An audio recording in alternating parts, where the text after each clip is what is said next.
Unlike badminton, MMA is a breeding ground for hotheads, and often things get personal between opponents. With the nature of the sport literally being to separate each other from consciousness, egos commonly take over and things can quickly get out of hand. There's been many instances where fighters clearly cross the line and cast shadow over the sport, unfortunately painting it in a bad light. I'm Jack from Fight Game Insider, and this is the top 10 fighters that went too far. Number 10. Jorge Masvidal assaults Colby Covington outside restaurant.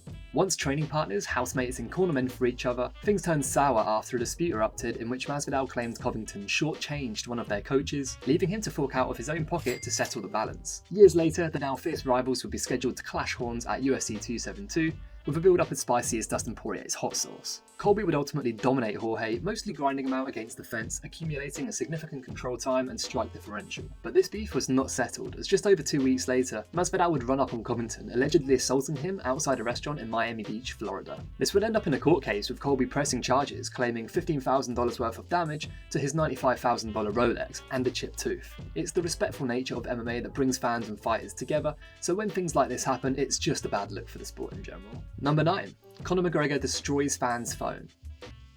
In one of many questionable McGregor moments, the notorious one was outside the Fontainebleau Hotel when a fan approached him filming on his phone. We're not quite sure what led Conor to react like this, but in CCTV footage he's seen approaching the man, slapping the phone out of his hand and proceeding to stamp it into the floor, before saying "F you" and strutting away. McGregor was arrested and charged with strong arm robbery and criminal mischief, but that was later dropped. It's thought they reached an out-of-court settlement. However, this isn't the first time the Irish fighter has been publicly arrested, and being the biggest superstar in the game, it's a shame he's out here setting this kind of example. Don't get me wrong, there's a bunch of great things McGregor has done that flies under the radar, such as building houses for the homeless back in Dublin, or donating over $1 million worth of PPE equipment to help combat that thing which, kept us indoors for all those months. Even though I appreciate how annoying it must be getting howled by fans 24/7, violating someone's phone like this is pretty harsh, hence making today's list.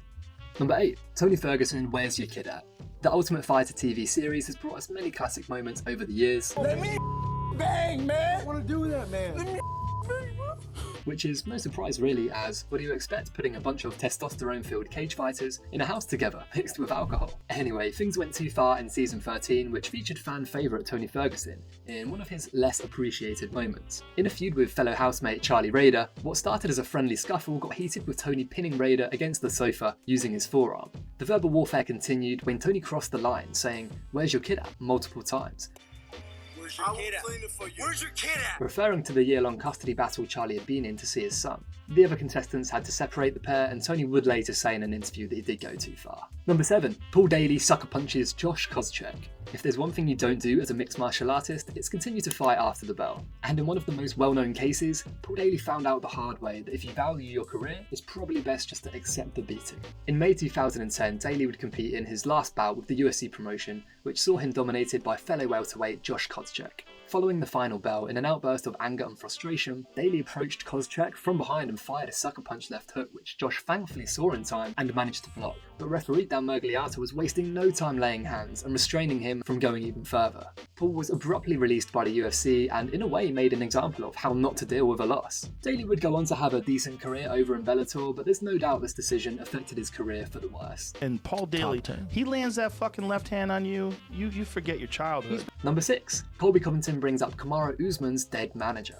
In one of Colby's many tasteless one-liners, we take a trip back to UFC 245, which saw the long-awaited Covington vs Usman showdown. Both with similar styles and, at the time, similar records, myself and fans alike were fascinated to see how this one would play out. As expected, the build-up was filled with trash talk and beef, which Colby took to new heights when he brought up Usman's deceased manager, saying, quote, "I mean, he was ducking me so long that Glenn Robinson died from it because he was ducking me so hard and wouldn't fight me."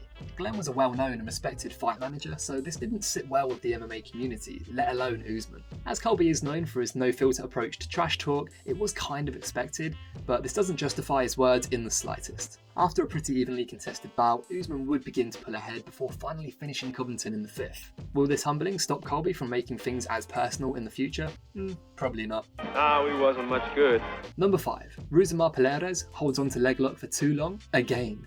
It's not often we see a fighter refuse to let go of a submission. But when we do, it tends to be a first offence for the athlete. In the unfortunate case of Rousimar Palhares, this wasn't his first rodeo, and he'd actually been released from 2 promotions because of it. With heel hooks being one of the most devastating submissions out there, garnering the potential of destroying people's knee joints, Palhares relinquished his 3rd chance at a mixed martial arts career when he failed to let go again of a first round submission against Mike Pierce. After multiple taps from his opponent and referee Kevin Morhall also telling him to stop, Mike's knee took serious damage from the incident, and Rousimar was swiftly suspended by the New Jersey State Athletic Commission for this dick move. Super unsportsmanlike and a potential career-ending decision, we're just happy the injuries weren't too devastating. Young athletes, please don't do this. He won't be back. He can go fight in another organization.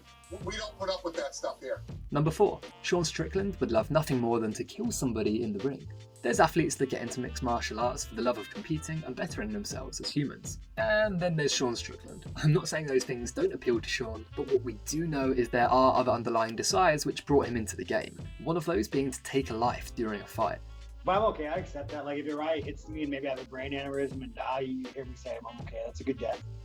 Following his win over fellow middleweight Uriah Hall back in August 2021, at the post-fight press conference, Strickland turned heads when he came out with the following. I would love nothing more than to kill someone in the ring. Nothing more. It would make me super happy. I would own that shit too. I don't know if it'd make me liable. I might have to say I'm sorry if the cops came, but I would own that shit.